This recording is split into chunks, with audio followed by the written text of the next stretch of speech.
and welcome to everyone who is watching us and for following us on every other Monday at 10 a.m. through May 8th. It is our duty and pleasure to bring you really top topics and speakers from around the world talking about key issues that are sometimes in the news, sometimes touched on, but never in the same kind of depth that I think you're going to hear from our speakers, and also have the opportunity to ask questions. So we welcome you. I also want to introduce my colleagues, Peter Russell, Tyler Beebe, and Naomi Marrow. Naomi's having problems with her Zoom, so she will be with us on audio. So as you all know, we are recording this so that for those of you who want to hear the program again or tell friends, and also those colleagues who are joining us later on demand, we do record this. The site is available on Chappaqua Library's website. Go to events and look for the foreign policy recordings. So as you recall, at our last meeting, we had Robert Sutter from the Elliott School at George Washington, who spoke on China and the South Seas. We're staying in Asia this time. We're looking now to the island country of Indonesia. Indonesia is the largest Muslim population in the world, so pretty incredible. And then we're going to follow our usual format. Our host is Peter Russell. He will introduce our guest speaker, Dr. Alexander Arifianto. Sorry, I messed her name up. Okay, that's close enough, June. Thank you. Who is Senior Fellow of the Institute of Defense and Strategic Studies. He will speak for about 20-25 minutes. We will then begin a Q&A, starting first with our discussion group. But please, your questions, if you would put them in the chat, we will be reading them and making sure that our speaker will be able to address you. We will end at around 11:15. And now let me turn the program over to Peter. Thank you, Jim.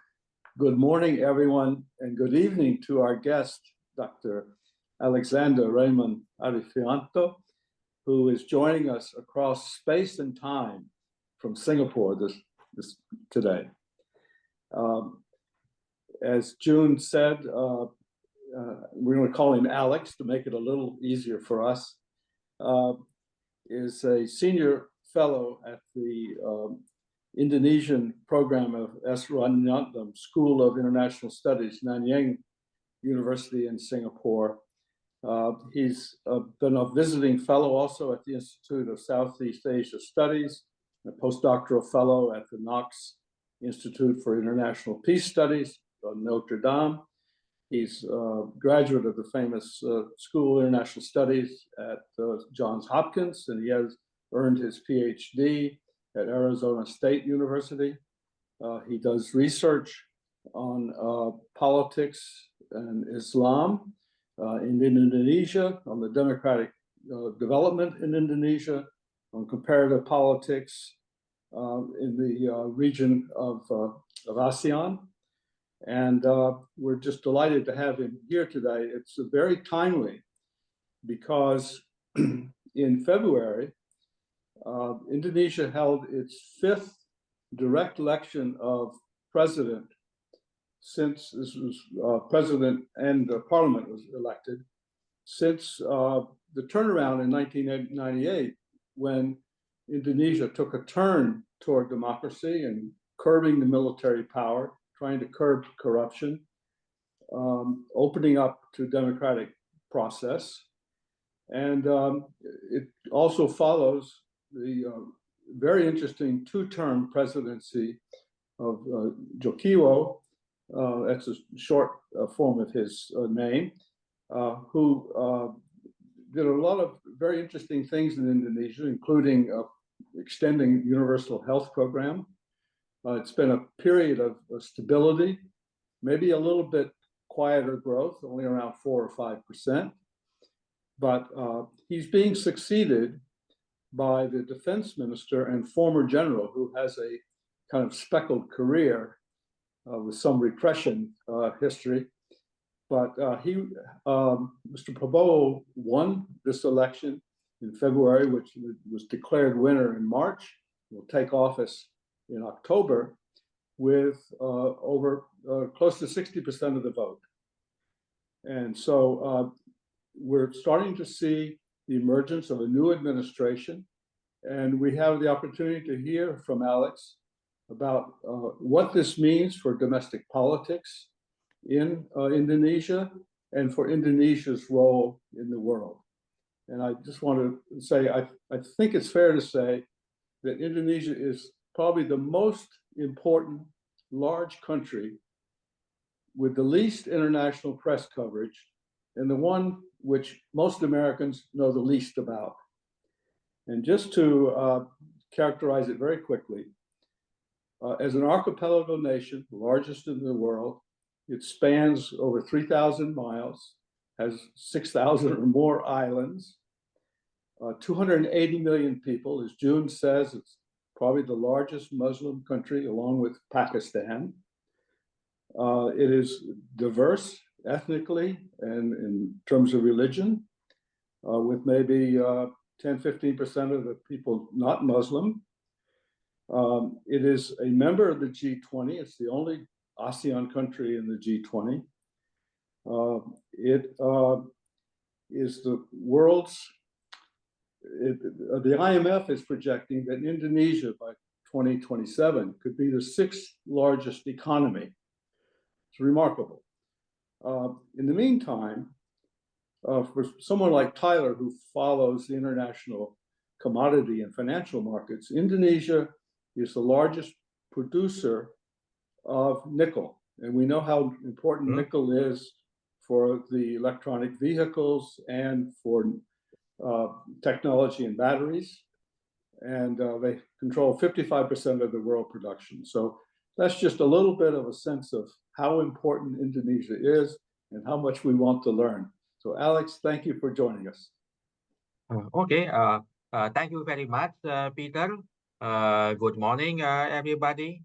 It's a pleasure for me to speak with all of you today, and it's also a delight for me to share, the knowledge, that my insight about the recent elections in Indonesia, and what are some of the implications for what are some of the implications for the country, both domestically and, more importantly, internationally, including what are the potential implications for United States-Indonesia relations as well under the upcoming Prabowo Subianto's administration that's going to assume office in October 2024.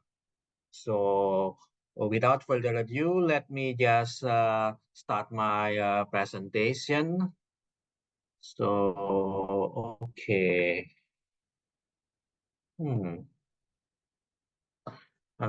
Okay. Yes, it looks very good. Okay. Thanks. Let's see. Okay, firstly, just a quick overview of Indonesia.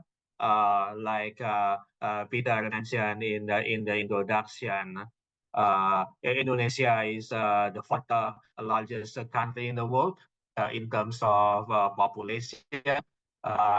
This year, they are estimated to have about 280 million people, and out of these 280 million people, about 90% of the population are of Muslim faith, making it the largest Muslim country in the world as well. And it is the third largest democracy in the world. We made our democratic transition in 1998 as popular uprising toppled Indonesia's long-term dictator Suharto.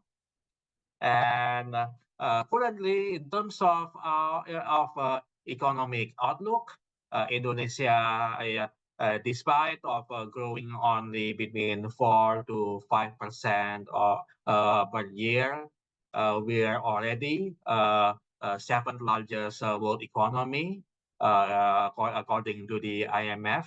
If you measure our economic output by GDP per purchasing power parity, and something that's being highlighted by both international analysts and Indonesian government a lot is that it is projected to be the fourth largest economy in the world by the year 2050.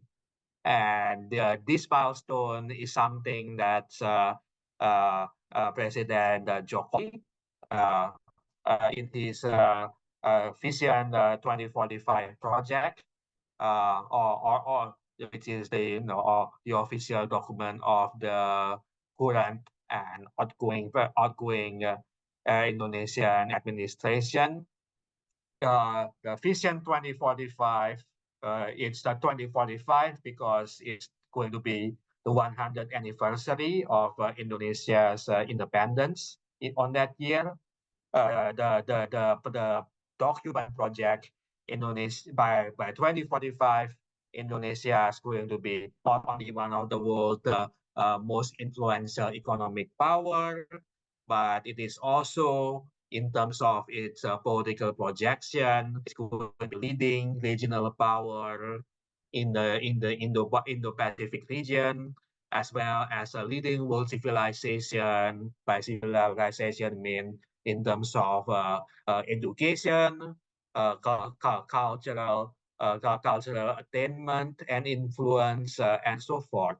So this is the projection of the outgoing Widodo administration, and this is something that the new president Prabowo also have in mind as his campaign platform, and also as his plan for bringing Indonesia forward once he assumes the presidency later this year. So let me just turn now the general election in Indonesia, which was held on February 14th, about almost 2 months ago. Well, just like many the democracies in the world, basically the preparation for the general election happens like 4.5 years earlier, which is basically that's when the last election, which President Widodo was elected, happened.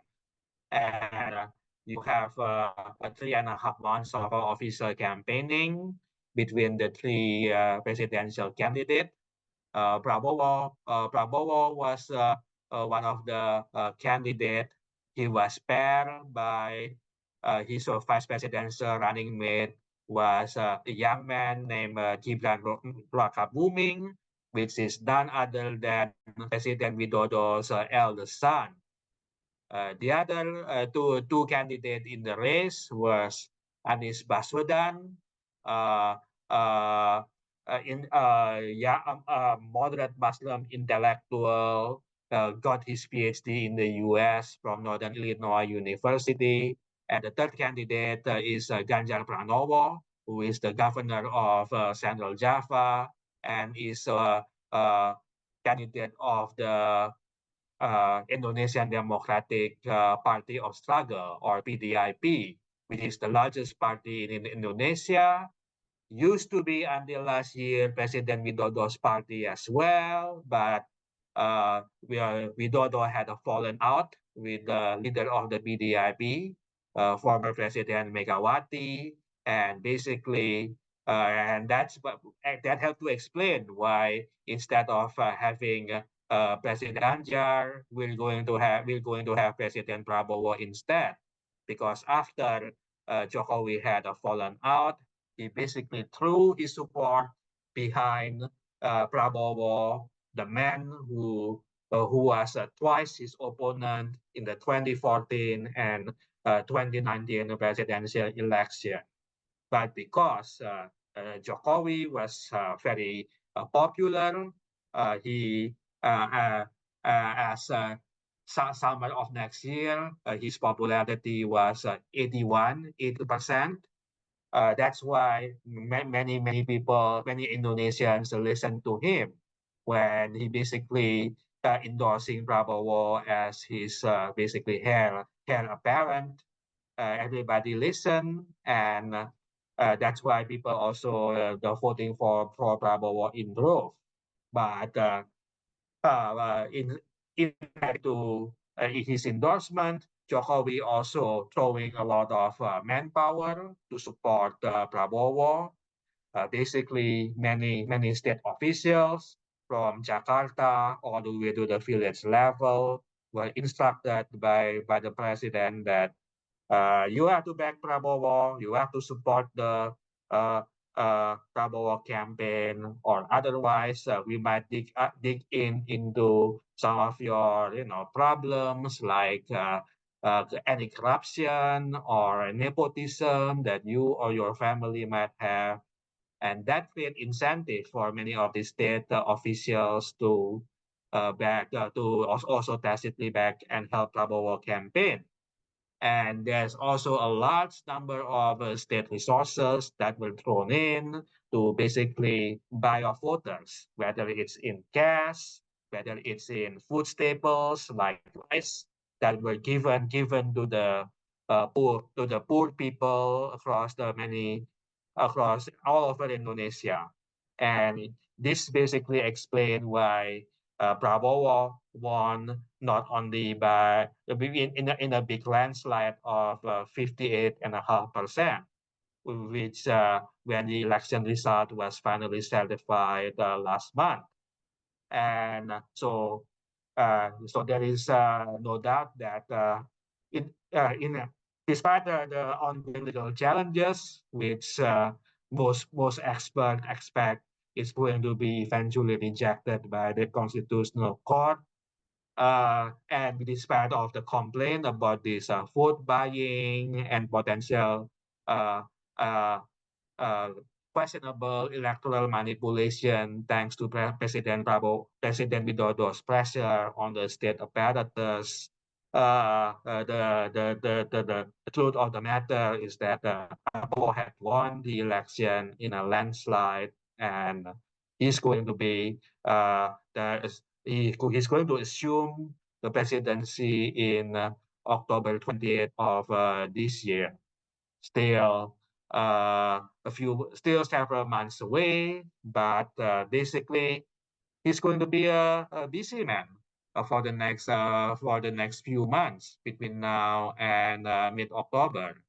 There's already a lot of bargaining and lobbying among the different political parties for cabinet position.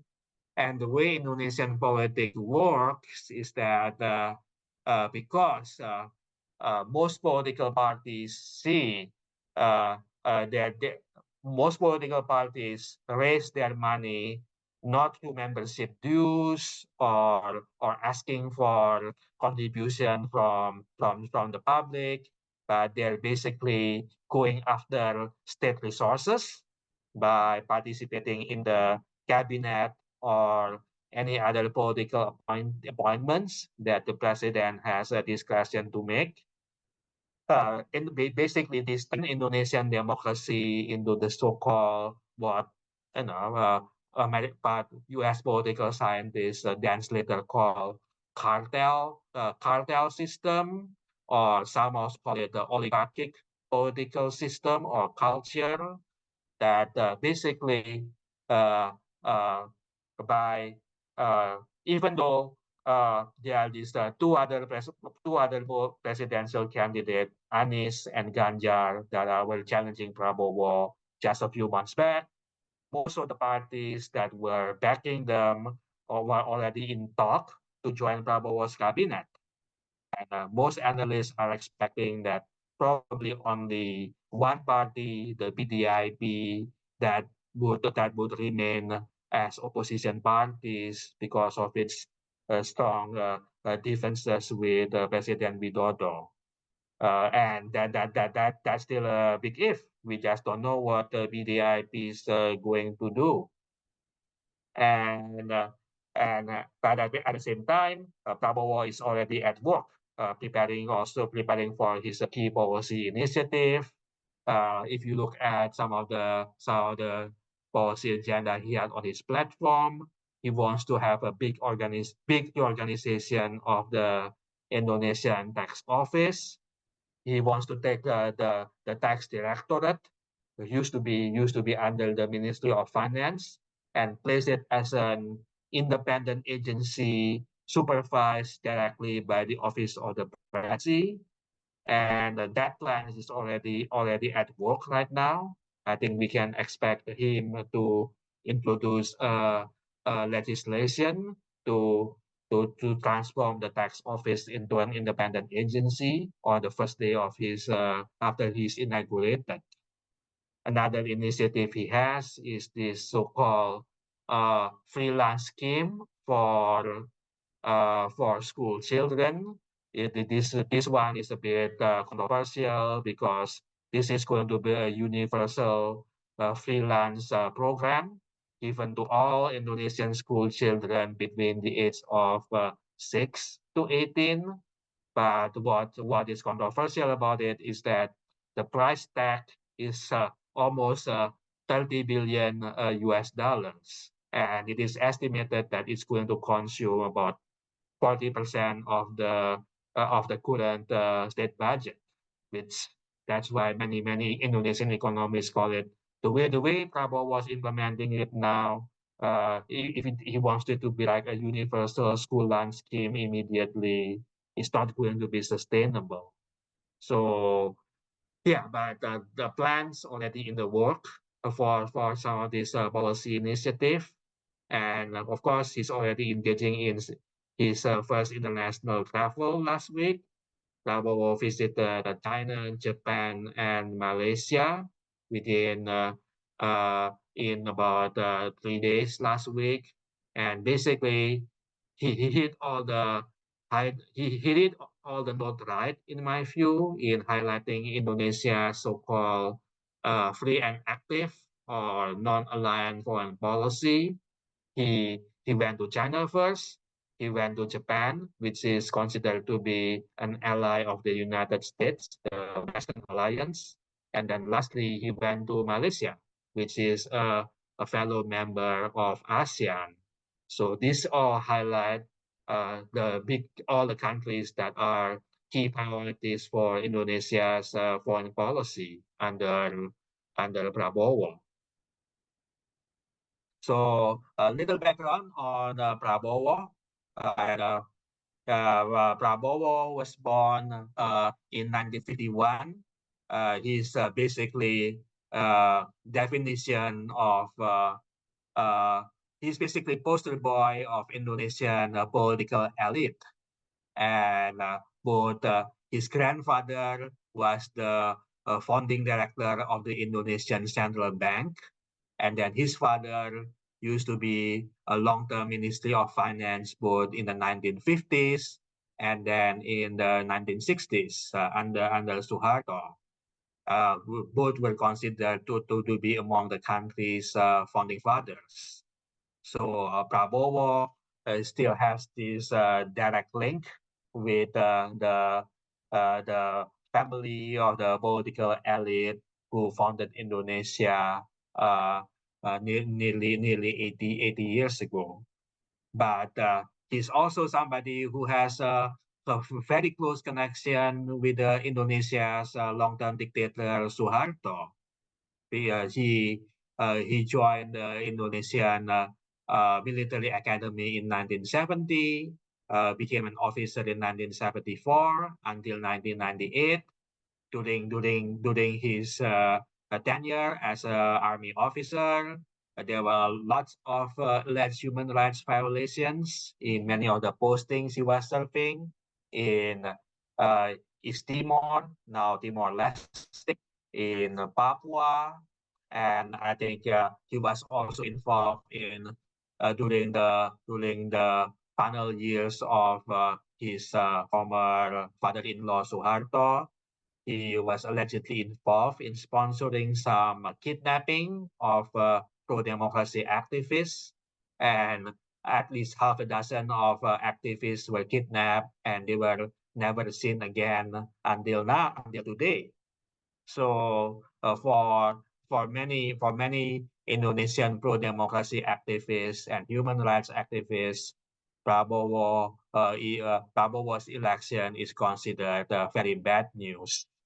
There's a lot of concern that once he's elected, he's basically going to morph into Suharto 2.0, taking Indonesia into more authoritarian turn. And some of his personality trait, unfortunately, like I'm going to mention shortly, doesn't help.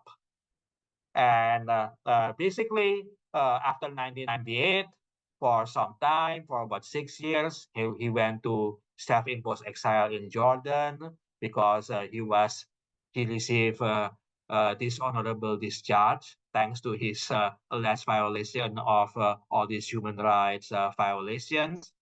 He came back in 2004, and he immediately entered politics, established his own political parties to 2009, and for the next four election cycles, he kept trying to run for president in every 5 years until eventually thanks to President Widodo's backing, he managed to clinch the position this year.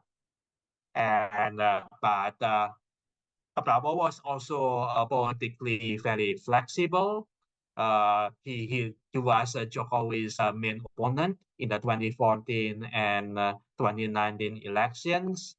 But immediately after he was defeated in 2019, he accepted appointment as Indonesia's Minister of Defense and agreed to join Jokowi government.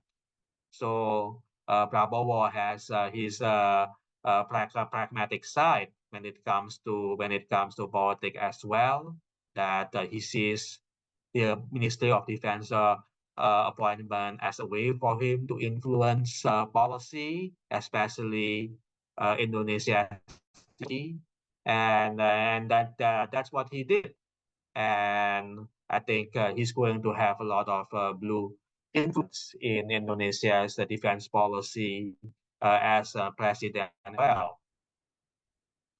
So here are some of the Prabowo's persona based from some of his psychological appearances that people have observed over the years because of his long years in politics.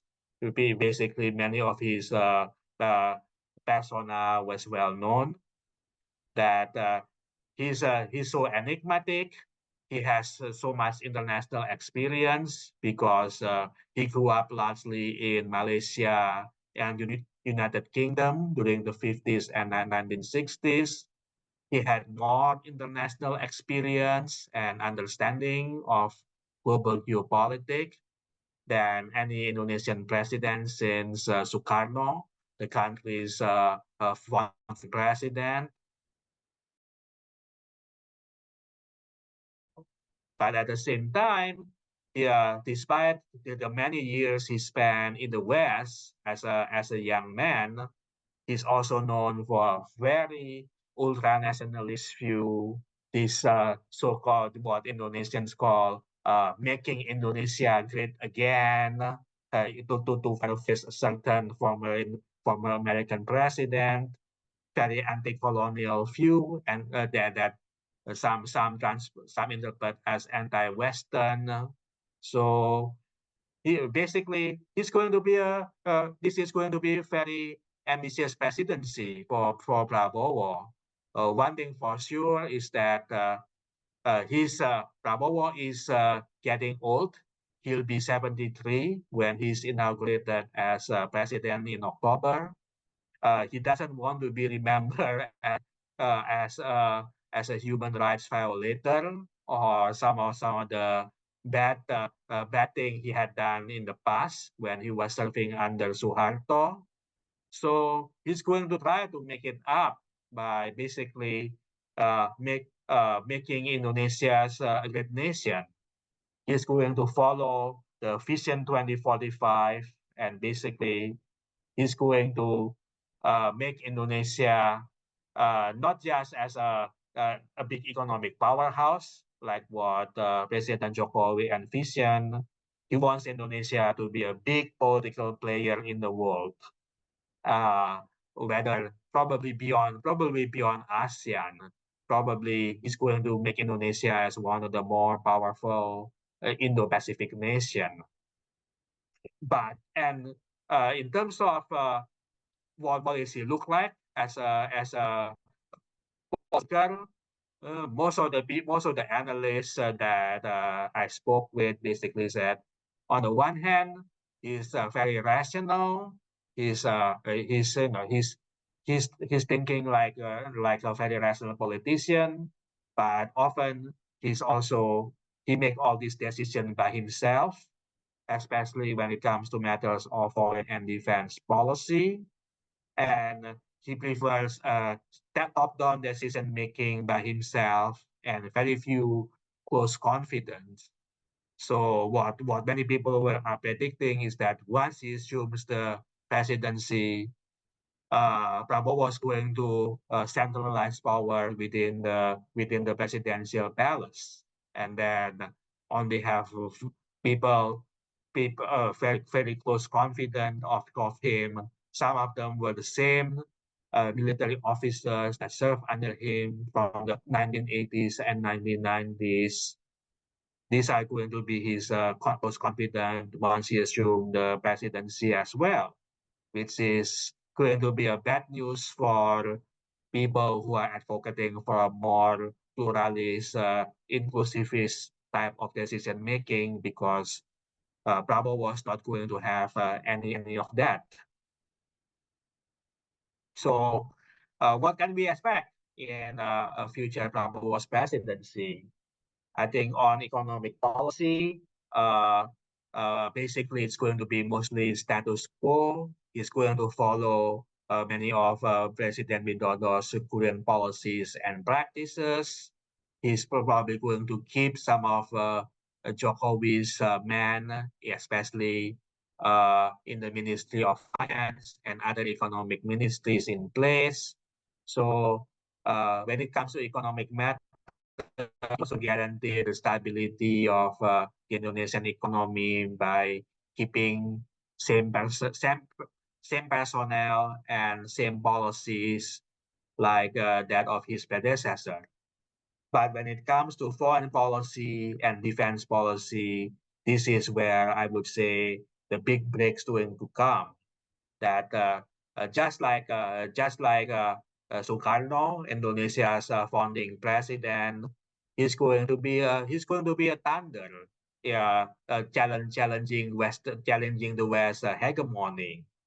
He's going to push Indonesia as a rising power in the global South, taking the claim as of Indonesia as a leader of the global South, just like Sukarno positioned Indonesia during the 1950s, during the Asian African Conference.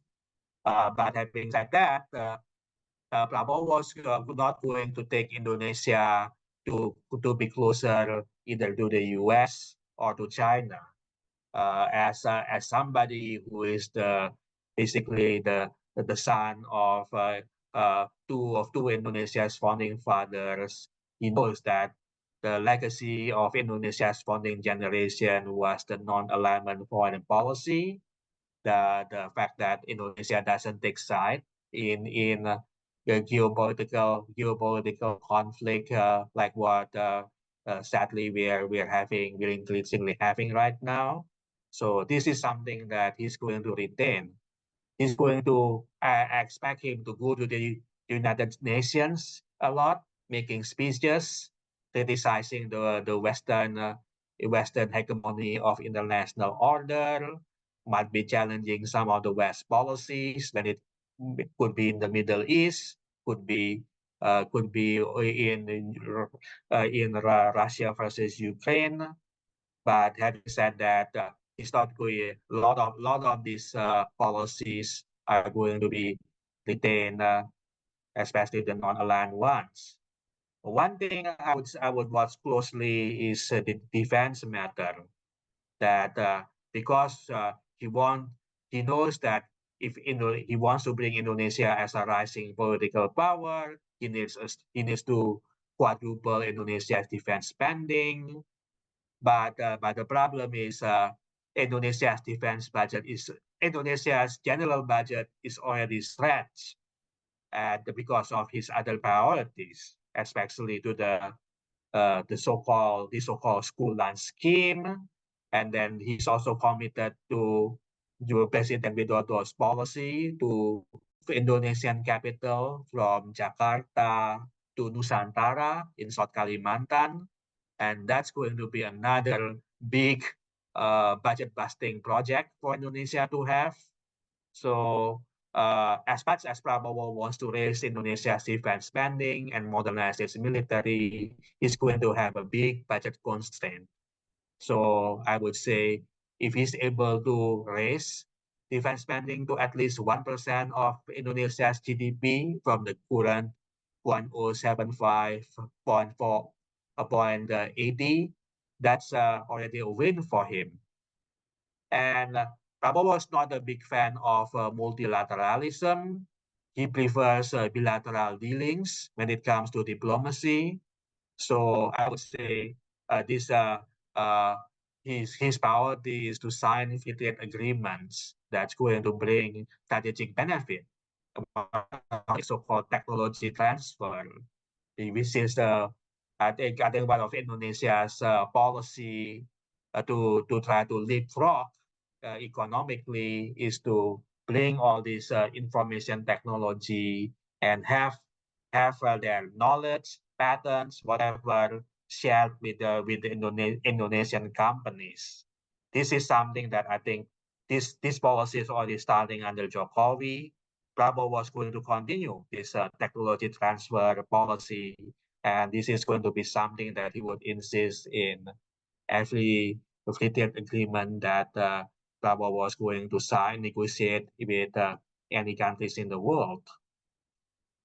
So lastly, what should the United States do with Prabowo administration?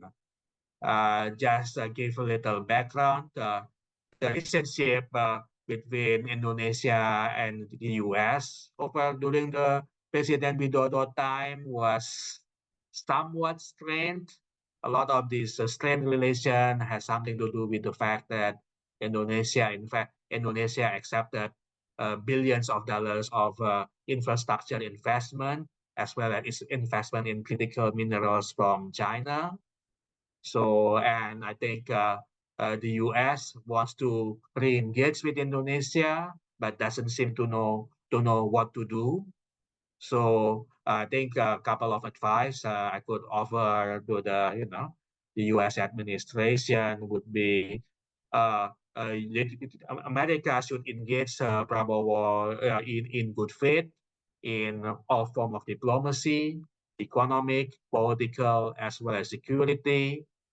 Given that Indonesia is already projected as a major economic power, and given the ambition of both Prabowo as well as other Indonesia's political elite to turn Indonesia into a major power in the Indo-Pacific, I think the U.S. can no longer treat Indonesia as a developing or emerging nation from the 1980s or the 1990s anymore.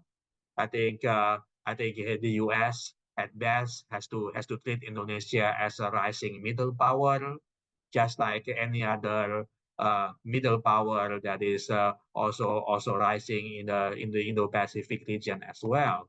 Whether it's Vietnam, the Philippines, whether it's Saudi Arabia, and so forth.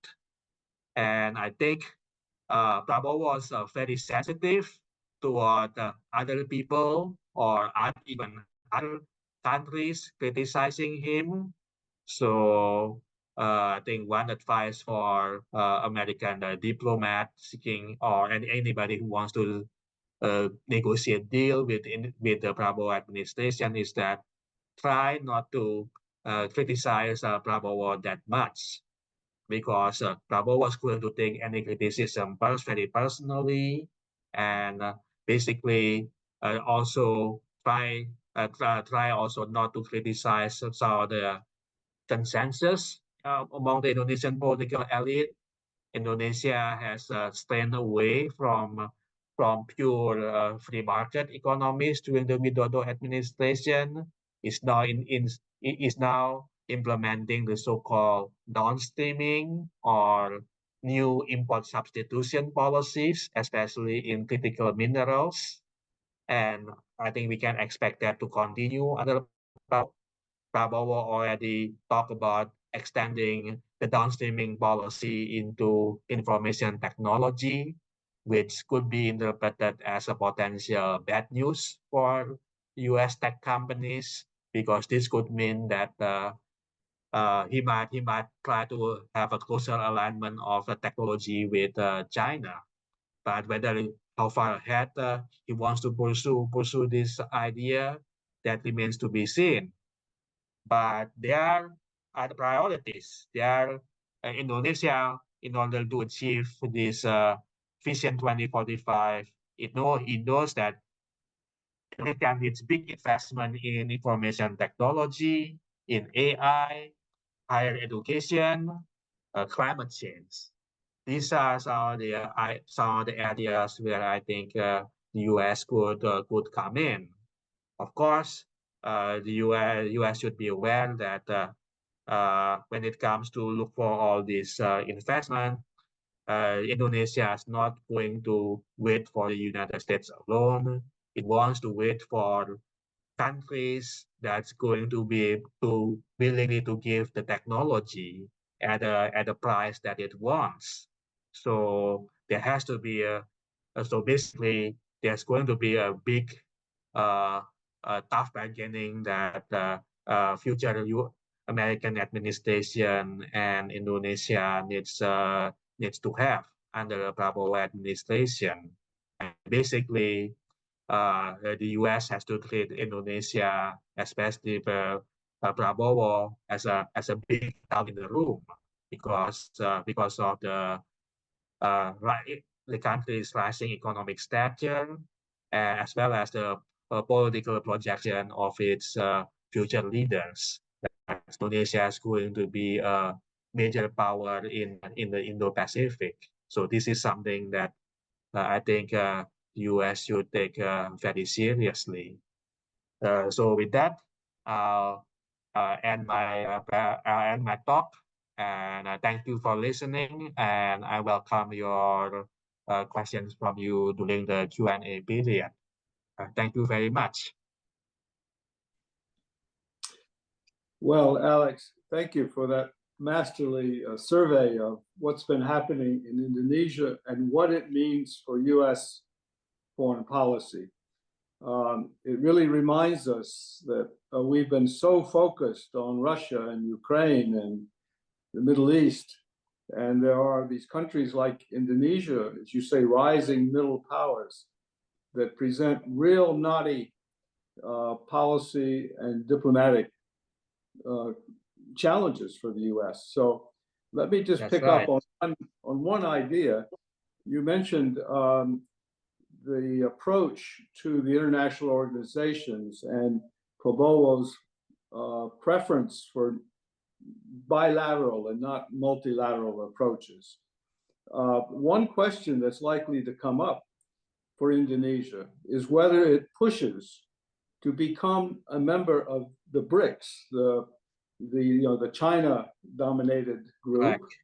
or, as I've heard, it wants to pursue being a member of the OECD, the Organization of Economic Cooperation and Development, which is the club of advanced, liberal, cooperative countries, including ones like Korea and Singapore, of course. But how do you think Indonesia will come down on that kind of question? Okay. Thank you, Peter. That's going to be very interesting, very timely question too. I think, well, if this is going under the so-called, bebas aktif or free and active foreign policy solution, as many experts are predicting, I think it is possible that Indonesia might end up joining both, because Indonesia has already made formal application to the OECD last summer, and I think right now the current right now there is a little stumbling block, because apparently there is a veto by Israel of Indonesia's application, and the reason for that is because Indonesia, as a Muslim majority nation, Indonesia fully supports the Palestine state. So, but I think most Indonesian policymakers still think that despite this challenge, eventually Israel at some point can be convinced to drop its veto. Whether that's going to be be the case or not remains to be seen. But I can tell that yes, even though the position of the Indonesian government is to support the two-state solution, including a Palestinian state, I think the Indonesian government also don't try to push the envelope too much about it, because I know that it doesn't want to aggravate Israel too much either. And there hasn't been a lot of, even though there are some, actually a lot of the anti-Israeli protests in Indonesia, it's quite limited. There hasn't been any major ones in Jakarta since last November. The issue of Israel-Palestinian conflict did not surface too much on the campaign trail. The campaign trail focused virtually 95% on domestic political matters. So to go back to your question again, I think at some point Indonesia still hope that the Israeli veto can be resolved amicably, but we just don't know when that's going to happen. But Prabowo also did mention in one of the presidential debate that he wanted to bring Indonesia to join BRICS. I think he did make a public statement about that, but how far along he's going to push for this, I think that remains to be seen. But of course, as I mentioned in my presentation earlier, Prabowo is very headstrong and like to make decisions on his own when it comes to foreign policy matters. So this is going to be a big tug of war, I think, in my view, between Prabowo and the Indonesian Ministry of Foreign Affairs, which historically favors more multilateral approach in Indonesia's diplomacy, and also has an implicit they wanted to make Indonesia to have more engagement with the West through membership of the OECD. So I still think the eventual solution for this dilemma is that Indonesia is going to end up joining both to please Prabowo's own preference, as well as not to alienate the Western alliance by not joining OECD. But that remains to be seen. I mean, like I said, there is still stumbling block along the way, especially on the OECD process that needs to be overcome first. So I have other questions, but I want to give the other panelists a chance to pitch in. Tyler, or go ahead, Tyler. Yeah, looking more closely at Indonesia's relations with China, as you're aware, the Chinese are guilty of some provocative acts back around the Natuna Islands, which are north of the Celebes. I gather this was a few years ago when I think they impeded Indonesian fishermen, which they've done, of course, the same with Vietnam and the Philippines and so forth. What was the reaction in Jakarta to that incident, and have relations improved since then with China? Okay, thank you, Tyler. That's a very good question. Of course, I think the last excursion of Chinese patrols in Natuna happened around 2019. It was met seriously by the Widodo administration. I think the administration sent its first naval fleet after that to send a message to China that such a behavior is not going to be accepted. But having said that, I think economic relations continue, and there's a very large Chinese investment in Indonesia. The one that I think was highlighted in the recently concluded CCP Party Congress was the Jakarta-Bandung high-speed trail, and which was opened last year, I think.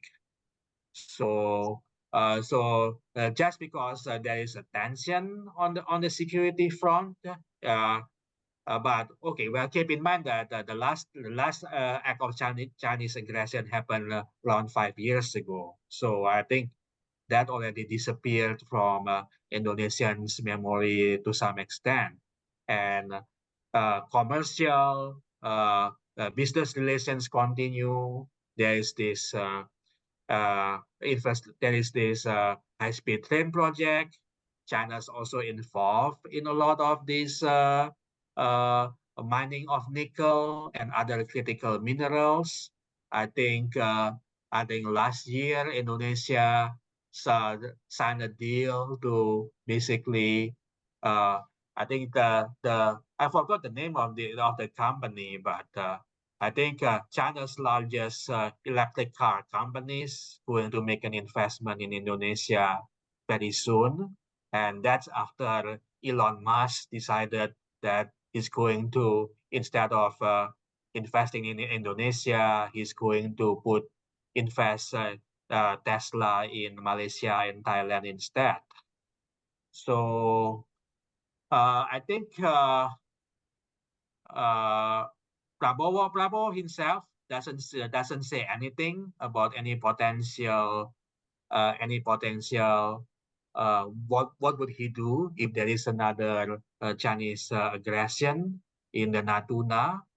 But I do know that I think there was this recent opinion polling conducted by Kompas, Indonesia's largest newspaper, that stated that 60% of Indonesians are very concerned regarding potential China's intervention in either South China Sea or the Natuna Island. So this is the first time such a survey is being conducted among Indonesians, and 60% is a quite large number. So I think what I would say on this is that okay, economic relationship going to continue, especially in the strategic sector like infrastructure and critical minerals between China and Indonesia. But if there is another Chinese excursion in the Natuna Island, I think Prabowo was not going to tolerate it either. That just like Jokowi, he's going to respond with a strong statement, like basically probably sending the entire Indonesia's first naval fleet to the Natuna Island again. So I think that's going to happen. I think one thing for sure is that as somebody who's coming from military background, the Indonesia's military doctrine doesn't tolerate any intervention from any major powers in the world. So if you are perceived to be an aggressor, or wants to intervene in Indonesia's territory, then the Indonesian army is going to treat that as a threat.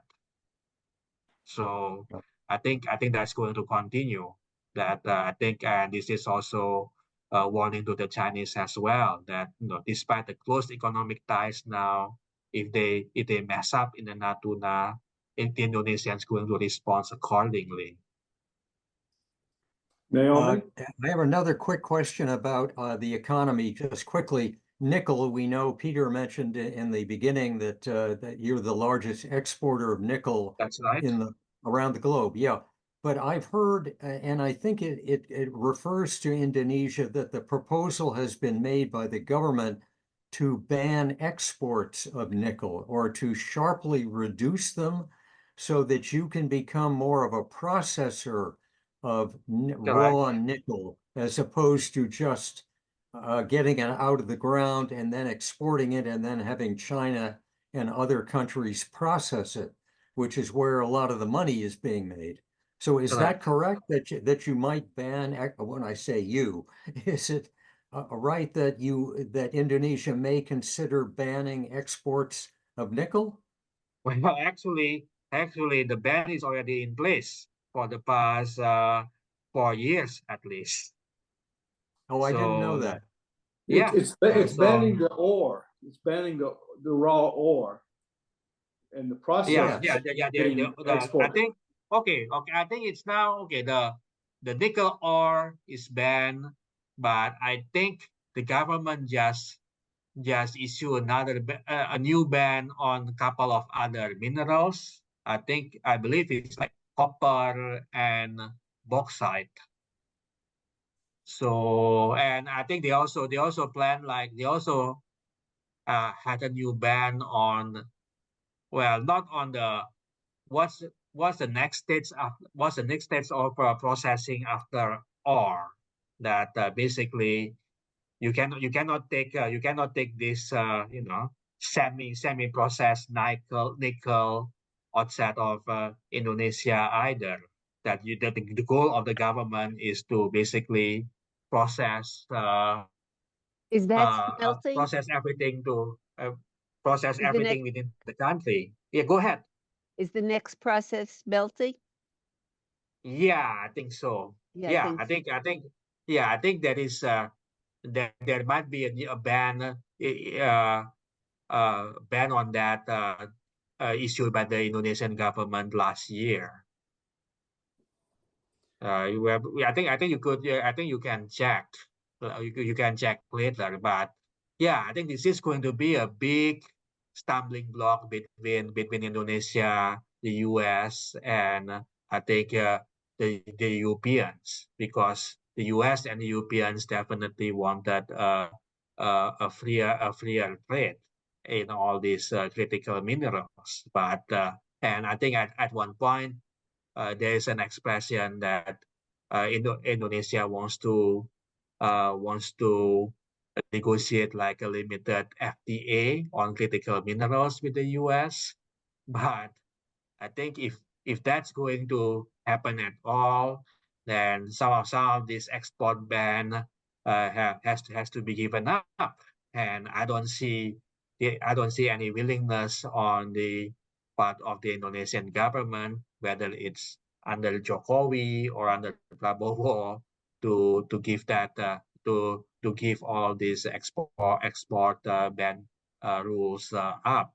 So yeah, that's why we haven't heard anything since this potential FTA was announced during Vice President Harris' visit last September. I guess after that, the negotiation just held a stalemate because it was clear that Indonesia is not going to give up all these export bans. So Naomi, you may have had a question. In June, you may have then something from the audience. I'm not sure. Go ahead, Naomi. You're on mute. You know, some people never learn. Hi, Alex. In the South Pacific, rising oceans are threatening a number of islands. They're not very nearby Indonesia, but what is the state of rising sea levels for Indonesia and how to address that? Okay. Well, thanks, Naomi. This is very good and also very troubling question as well. I think climate change definitely already being felt in Southeast Asia very much now. I mean, just like where I am in Singapore, over this weekend, we have this high temperature that's about 39 to 40 degrees Celsius, which is something that's unprecedented, especially this time of year. And we're in the middle of a long drought, so this is all cause of climate change. And in part of Indonesia, yeah, I think it's getting worse, especially just for illustration, like I'm from Surabaya, like the second largest city in Indonesia. I think over the past 10 years, probably the temperature in the city has risen to probably the normal temperature is just around 30, 31. Now it's approaching 40 as well. And then also there is also more extreme weather, like when it does rain, it's usually going to cause a big flood or some form of other disasters, because the rain just came very fast. Everywhere So it comes. yeah, The so forefront of mind is climate change and its impact on the population of the Indonesian archipelago. How much do people think about that? well, that's a big question. I think the problem is yeah. I think most everyday Indonesians they know that weather's getting hotter, seasons getting drier, much less rain compared to say 15, 20 years ago. But I don't know. I think the because I haven't seen any opinion surveys done on this. But I think yeah, and the thing is the government doesn't speak about this climate change. That Indonesia is in the middle of a major climate change often in public either.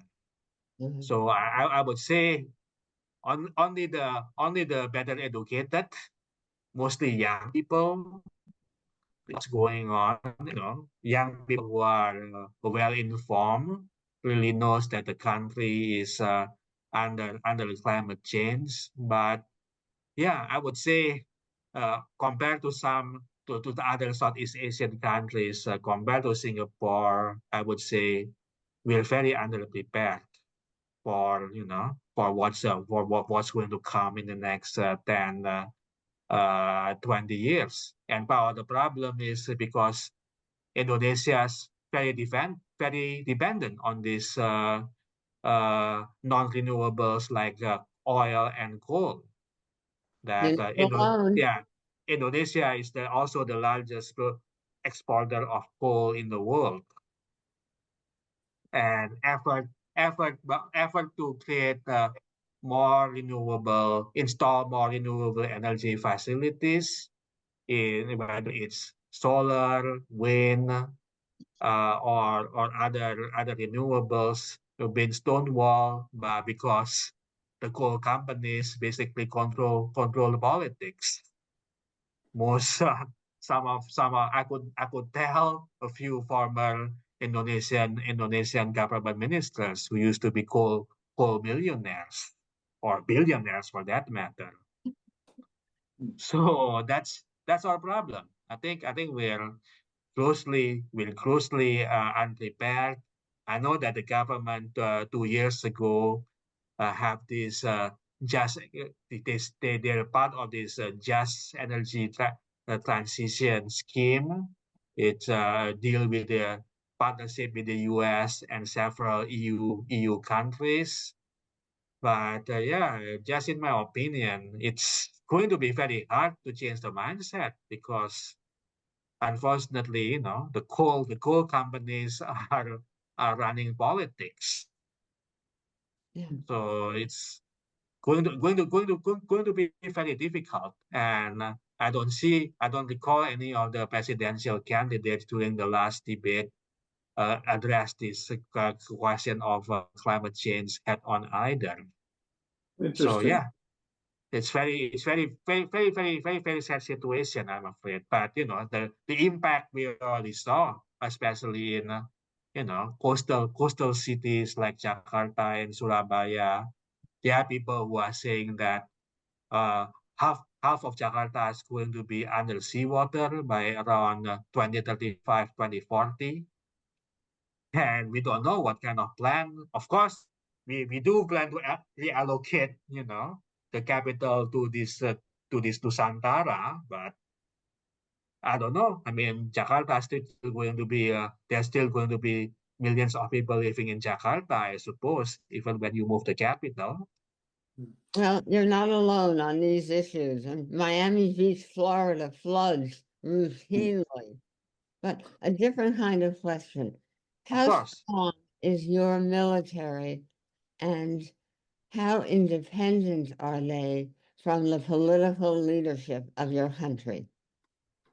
Okay, well, yeah, this is very timely, very relevant questions too, because especially under President Prabowo, it's very concerning.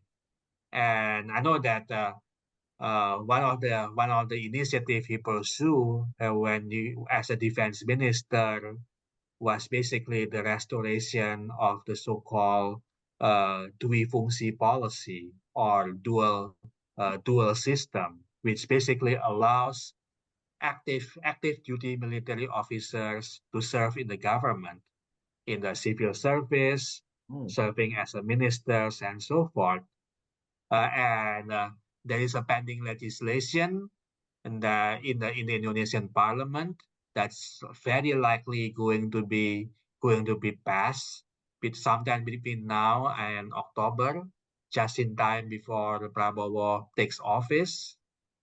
And I think if you look at some of the lists makeup of Prabowo's cabinet, there's going to be a big. So it's very concerning. I should say. I think of course for the past 25 years, the military has kept itself at arm's length from the civilians. But now we have a president. We're going to have a president who doesn't believe in all this, separation between civilian and military realm, and has been quoted on the record that he, that basically implied he wanted to be Fungsi back. So it's very concerning that, and not just on the return of the military, but also the future of Indonesia as a democratic nation as well. I think many people are already predicting that Prabowo was going to be morphed into Suharto 2.0 the moment he assumes office. And given some of the personality threat I presented earlier, that's not going to be a surprise, unfortunately. Thank you. Good. You're welcome. Thank you. June, I think we're just about at the end of our time. I don't know if you had a final question from the audience, or we should wrap up there. No, I think the question from the audience, I think, has been answered. So Been Yeah. addressed. yeah, I Good. think we need to wrap up, but I think I've got a last question, June, if Okay. I can all right, butt in. all right. But Sorry please, about go, that. Question. go ahead, Okay, Tyler. let's do. Good. Yeah, Alex, I've read where the population of how am I going to put this? Half the population of Indonesia roughly is under 30 years old. That's It's a right. very young country demographically. What are the implications of that going forward, just in terms of employment and getting all these kids who are coming out of college or high school or whatever employed? And what's the future of the economy for young people in Indonesia, I guess is the question. Okay, that's also another good question. And I think you're right that this large number of young people were also credited as part of the explanation why Prabowo won the presidential election, because I think if you look at some of the post-election voting statistics, it was clear that most support for Prabowo came from this, under 30 Gen Z and late millennials, and as the voting age gets older, less and less people were voting for Prabowo, because I suppose older people who remember who he was from the 1980s and 1990s were much less inclined to support him. But because the demographic of the voters was pretty much toward the young voters, that's also helped to explain why he won in a landslide. But back to your question again, I think, yeah, this is going to be another big problem that the next administration has to resolve, because unfortunately, youth unemployment is a major issue in Indonesia as well. And there's also a big housing crunch affecting major cities like Jakarta, that prevented many of these young people to buy a house at an early age, because the housing prices have skyrocketed to a point that housing in major cities are no longer affordable to most people. So yeah, I think this is a big dilemma, for one of the stumbling block for Indonesia to fulfill the so-called Vision 2045 policy. That well, you have this big issue with manpower, especially youth manpower, because the Indonesian higher education is in a very sorry state, I must say, and a lot of it has something to do with the fact that. But having said that, it also has this big push of young people who are getting university degrees. More people are attending universities. But having said that, the quality of instructions they receive tend to be low quality compared to its peers. Like if you look at some of the world ranking of universities, Indonesian universities rank in like number, I think Universitas Indonesia, the number one university is ranked around like 420 out of 500 world universities in the latest QS ranking. And this is a big challenge that we have so many people, so many young people wanted to pursue university degree. They wanted, and they're hoping that this is going to be a springboard for better employment. But the quality of instructions is so low, so below standard, and very few of these young people have the means to pursue advanced studies, in the US or other Western countries. So what to do? I mean, yeah. Of course, our elite, including Prabowo, want to push ahead with Vision 2045. But as an analyst, I say there are very many stumbling blocks that could have prevented all this grand scheme from being fulfilled. And the problem with higher education, the problem with youth unemployment uh, is some of these problems. And yeah, but the problem is no politicians that I know wanted to address this issue head on. Well, with people like politicians like Prabowo you know, wanted like a school. He wanted to school feed children at a cost of 30 million US dollars because it's a populist policy. This is a type Alex, of policy I'm that's gonna, been good. I'm gonna interrupt you. I think you've taught us so much more about Malaysia, I think, in a much better understanding.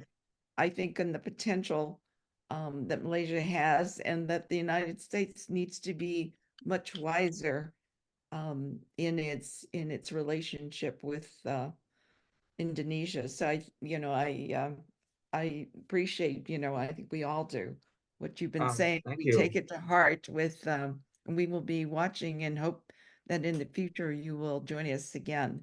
Yeah, absolutely. I'll be delighted. So thank you. And to our viewers, 2 weeks from now, Monday, April 22nd, we're also going to be we will be turning to India, now the most populous country. Since 22, it surpassed China, and it is the largest democracy. So I think some of the things that we've been hearing here, we will hear also as we're talking about India and the promise that also India brings, as well as the challenges that now sort of a polar competitive world has, and for the influence that we also have to pay attention to of the competition with China for the attention of India. So please join us again in 2 weeks, and we will be joined by Professor Deepa Alapali from also the Elliott School of International Affairs at George Washington. She is very knowledgeable on India, travels back and forth. She's an author. She's been a commentator on CNN, BBC, and so on. I think we will also have, after this, and also China and the South Seas, I think we will have some understanding of what is happening on the other side of the world from the United States. So thank you very much, and please join us in 2 weeks. And thank you again, Alex. And thank you You're again from the welcome. It's library. Thank yeah, you it's very Thank you, much. Alex. it's a Yeah, pleasure to Thank be you, with all of Alex. you. Okay, sounds good. Great. Yeah, Yeah. great hope that we presentation. pass again sometime Take care. soon. Goodbye, Stay Okay. everyone, and cool in thank the you hot for All right. coming. weather. Thank Okay. you. Bye.